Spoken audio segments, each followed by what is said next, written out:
Toda noite, não importa o clima, algo anda pela nossa rua assobiando suavemente. Você pode ouvir se estiver na sala de estar ou na cozinha quando passa e sempre começa exatamente às 3h03.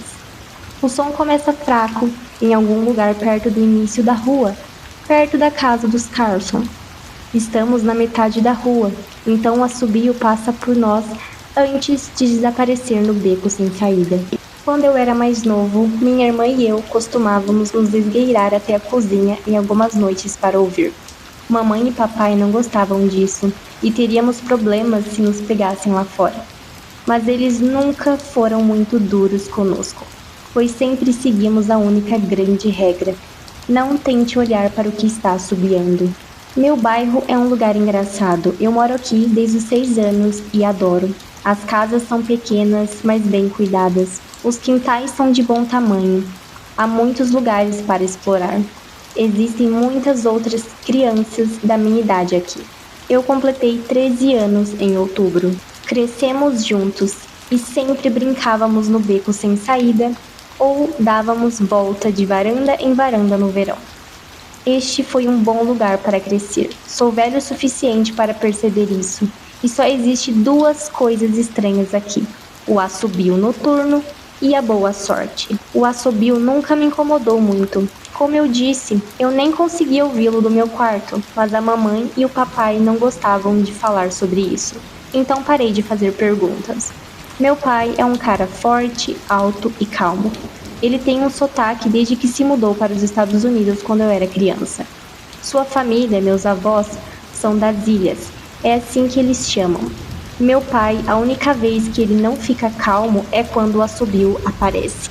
Ele fala um pouco mais rápido, então os olhos se movem mais rápido, e ele nos diz para não pensar muito nisso, e sempre lembrar da única regra, a grande regra: não tente olhar para fora quando o assobiador passar. Não que pudéssemos olhar mesmo se quiséssemos. Veja, há persianas dentro de cada janela. Grossas peças de lona pesada que descem do topo e se fecham na parte inferior da moldura da janela. Cada fecho tem até uma pequena fechadura do tamanho de uma que você pode encontrar em um diário.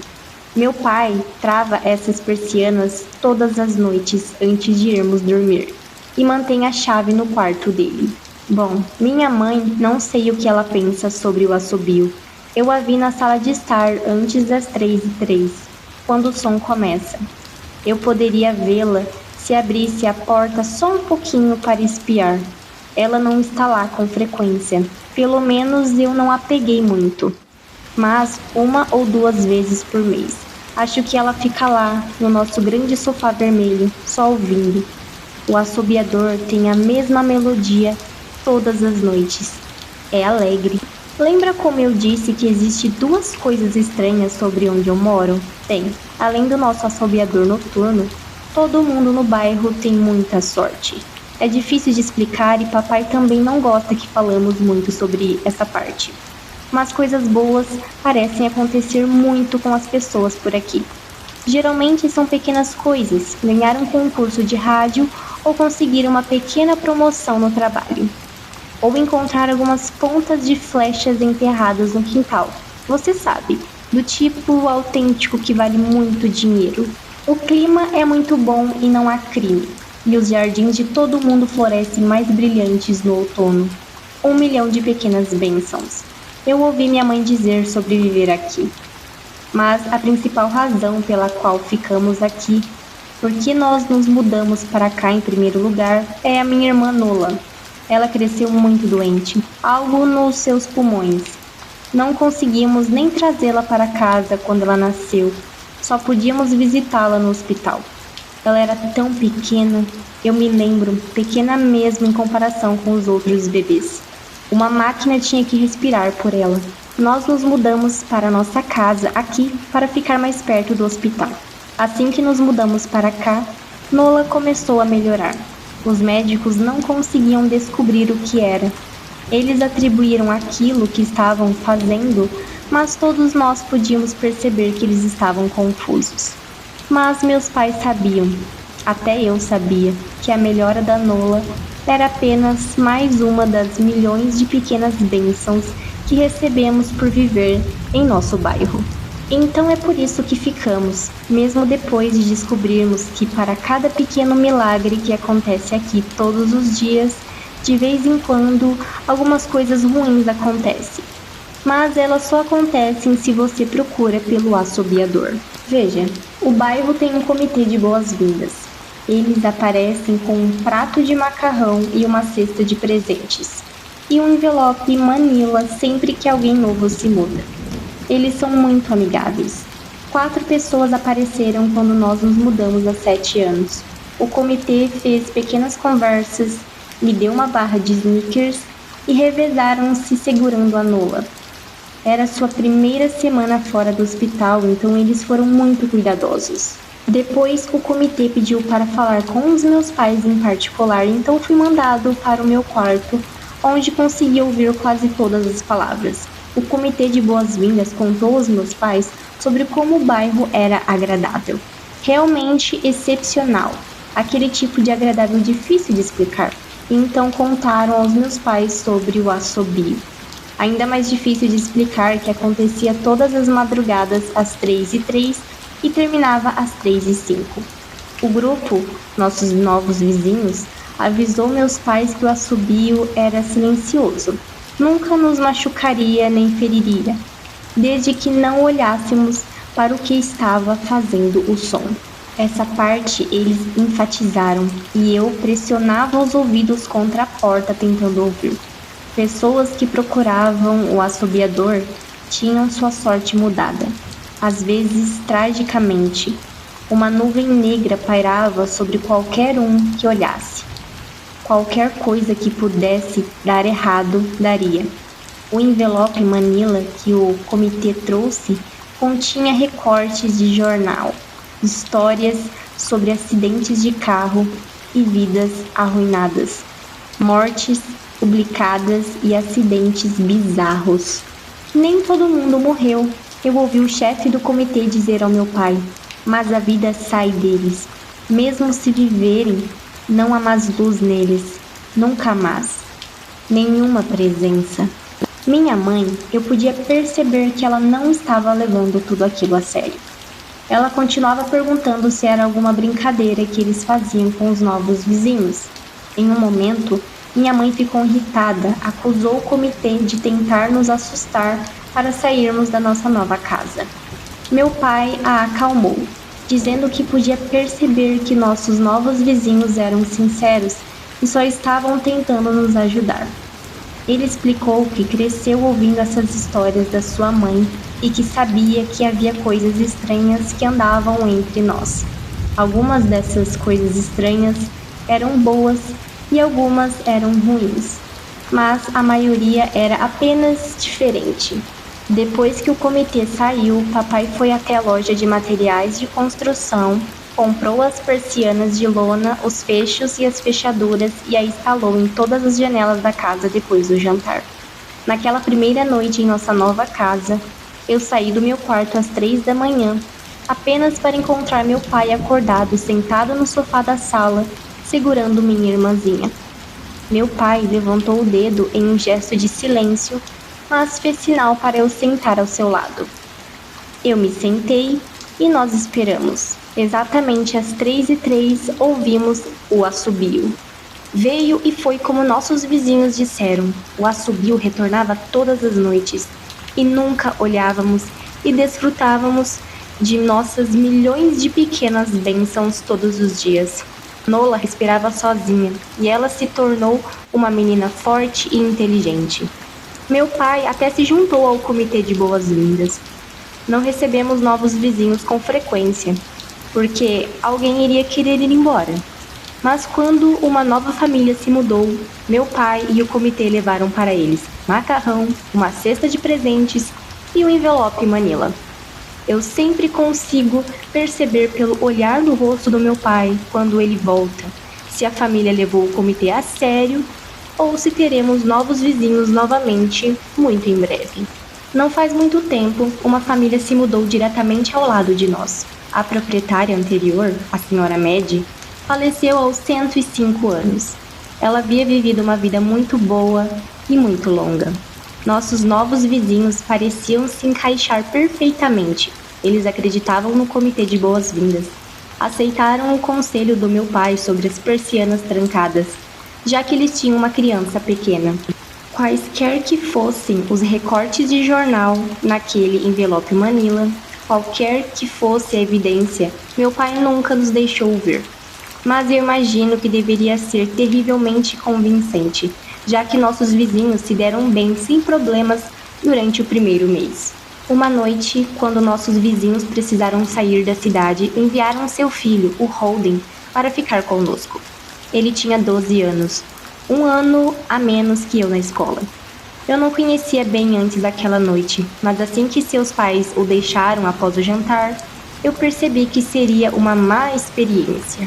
Você sabe quem sempre está lá fora assobiando toda noite? Holden perguntou assim que os adultos saíram da sala. Nós três estávamos sentados no escritório, algum filme da Disney tocando de forma casual na televisão. Minha irmã e eu trocamos um olhar. Nós não falamos sobre isso, eu disse. Eu acho que é aquele maluco que mora na grande casa amarela na esquina, disse Holden. Sr. Tolles? Minha irmã perguntou. De jeito nenhum. Ele é muito legal. Holden deu de ombros. Deve ser um psicopata assassino, então. Nola ficou tensa. Nós não falamos sobre isso, eu repeti. Vamos para o meu quarto jogar Nintendo. Passamos as próximas horas jogando, comendo pipoca e assistindo a um filme. Uma típica noite de dormir. Mas eu percebia que Holden estava ficando inquieto. Depois que meus pais nos desejou boa noite, trancaram as persianas e foram para a cama. Holden se levantou do seu puff e caminhou até onde Nola e eu estávamos sentados na minha cama. Você já tentou olhar? Ele perguntou. Está quase na hora. Como na maioria das noites de sono, convenientemente ignoramos qualquer sugestão de hora de dormir.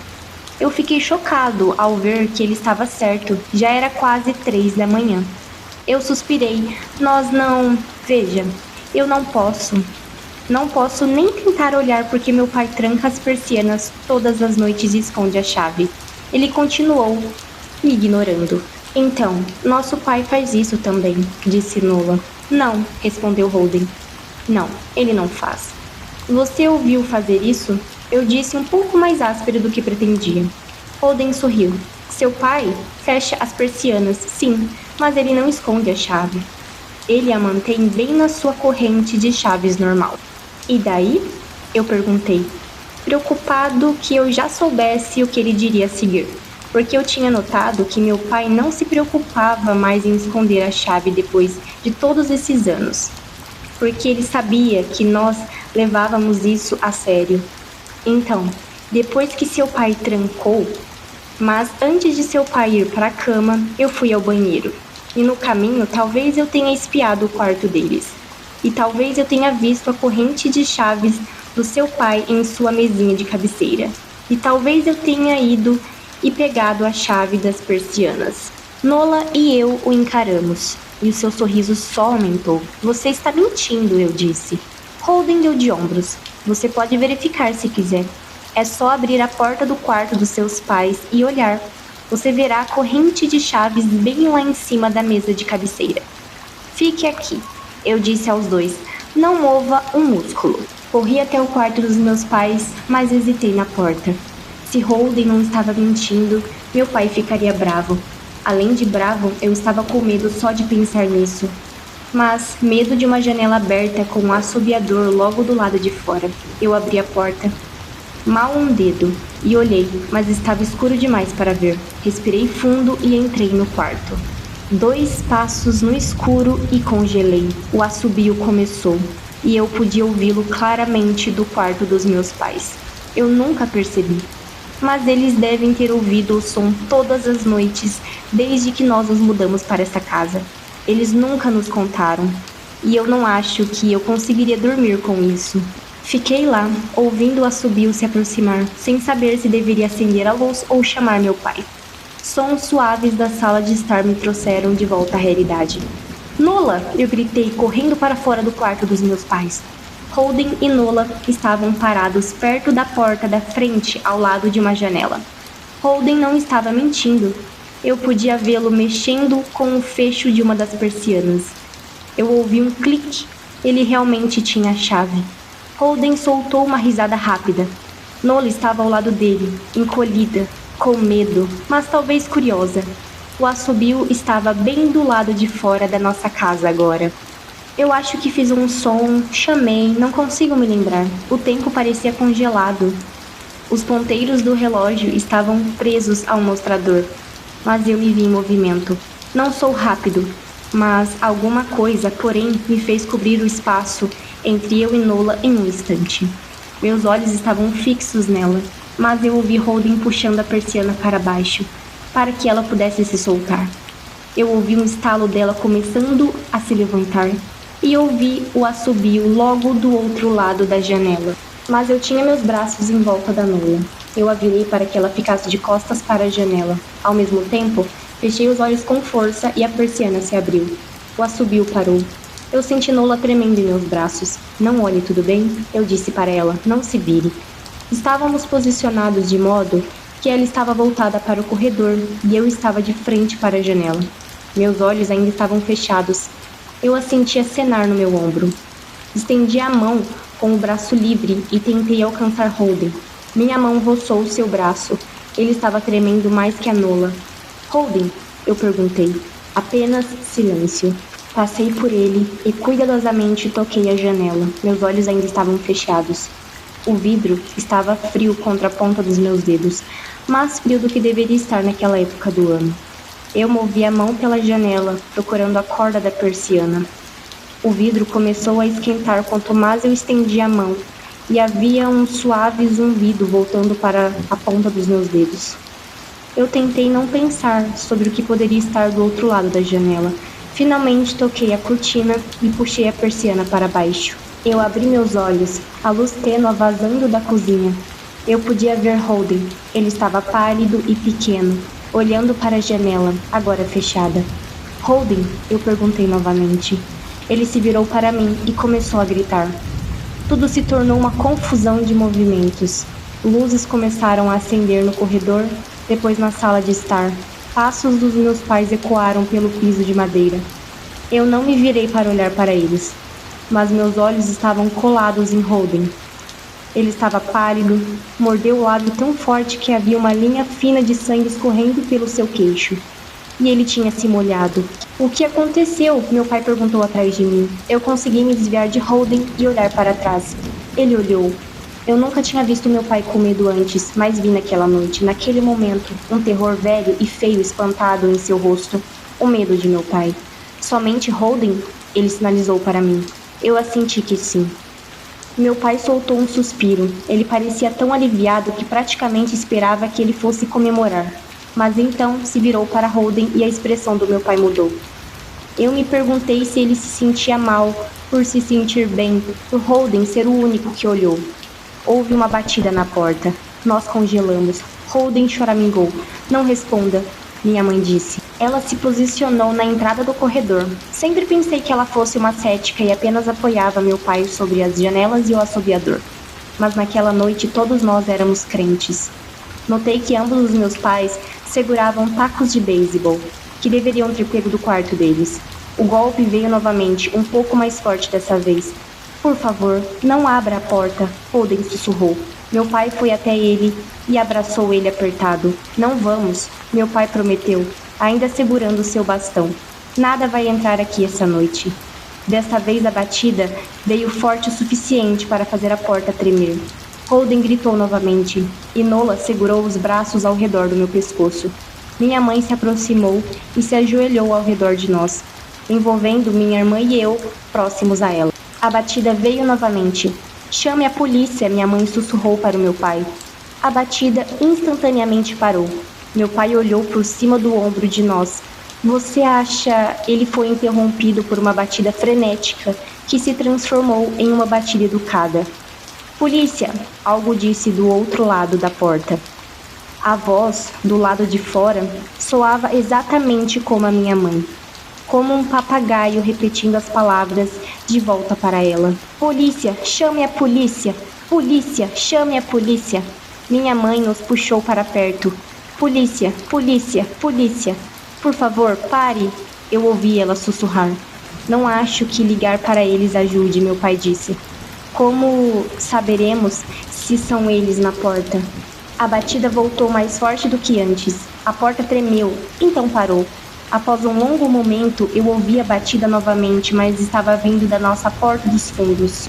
Todos nós nos viramos para a porta dos fundos, mas as batidas retornaram imediatamente para a porta da frente. Fortes barulhos na porta dos fundos e nada à frente e nada dos fundos. De repente, o som vinha das duas portas ao mesmo tempo. Golpes grandes e pesados como uma marreta. Então algo começou a bater contra todas as janelas da casa, depois as paredes. Era como se estivéssemos vivendo dentro de um tambor com uma dúzia de pessoas tentando tocar ao mesmo tempo. Ou éramos uma tartaruga e algo estava tentando nos arrancar da nossa concha. Para! Gritou Holden. A batida morreu. Eu não vou contar, Holden disse olhando para a porta. Eu prometo que não contarei para ninguém o que vi. Só por favor, vá embora. Nós esperávamos por quase um minuto.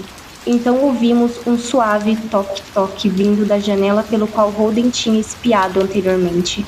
Holden começou a chorar, soluçando como um prisioneiro assistindo a forca ser construída do lado de fora da sua cela. Meu pai o segurou, acariciando seu cabelo, mas nunca mentiu para ele, nunca disse que tudo ficaria bem. O toque na janela continuou pelo resto da noite. Nós nos aglomeramos juntos na sala de estar por eu não sei quanto tempo. Eventualmente, minha mãe tentou nos levar para o meu quarto enquanto meu pai ficou lá para vigiar a porta. Mas assim que nos movemos para o quarto, a batida voltou, tão alta que era impossível ignorar. Eu estava com medo de que a porta não suportasse. Voltamos para a sala de estar e a batida parou. Apenas um toque-toque na janela permaneceu. Nenhum de nós dormiu naquela noite.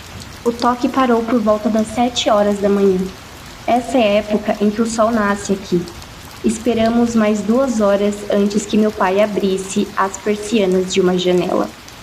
Ele nos fez voltar para o quarto dos meus pais primeiro. Eu ouvi abrir a porta e depois voltar. Ok, ele disse. Acabou. Os pais do Holden voltaram por volta do horário do almoço. Minha mãe e meu pai acompanharam Holden até a sua casa e todos entraram por um bom tempo. Nola e eu observamos da janela. Ela ficou ao meu lado o dia todo, às vezes segurando minha mão.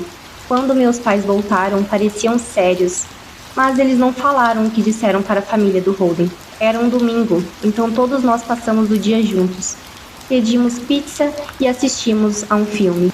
Naquela noite, todos dormiram no meu quarto. Nola e minha mãe na cama comigo, meu pai em uma cadeira que ele arrastou para perto. Não houve batidas naquela noite, ou em qualquer outra noite desde então. Não vimos muito Holden e seus pais pelo resto daquela semana, mas na quinta-feira, um caminhão de mudança estava na garagem deles. Nola e eu assistimos eles empacotar a tarde toda após a escola. O que mais ficou comigo foi o quão cansados Holden e seus pais pareciam. Os três tinham o mesmo aspecto, pálido, boca séria e olhos sem vida. Mesmo do outro lado da rua, eu podia perceber que algo estava muito errado. Holden e sua família tinham desaparecido antes do pôr do sol. Eu me lembro do que o comitê de boas-vindas original disse aos meus pais quando nós nos mudamos. Nem todos que olham para o assobiador morrem, mas mesmo aqueles que vivem têm a luz deles apagadas e o resto de suas vidas é cheio de infortúnios. 1 milhão de pequenas tragédias. Eu acho que os pais do Holden devem ter olhado, seja para confortá-lo se não acreditassem ou compartilhar o fardo se acreditassem. Eu assisto Nola em alguns dias feliz, jovem e viva, e me pergunto se eu tivesse sido mais lento, se ela tivesse olhado pela janela naquela noite, eu teria olhado também para confortar, para compartilhar aquele fardo. Estou feliz que não precisei descobrir. Ainda vivemos naquela casa, naquele bairro, ainda ouvimos nosso assobiador passando todas as noites. As bênçãos, a sorte, as coisas boas aqui são boas demais para ir embora. Mas somos cuidadosos. Nós não trazemos mais amigos para passar a noite, e meu pai esconde a chave das persianas muito, muito bem. Não é que eu tenha ido procurar. Algumas coisas você simplesmente não precisa procurar.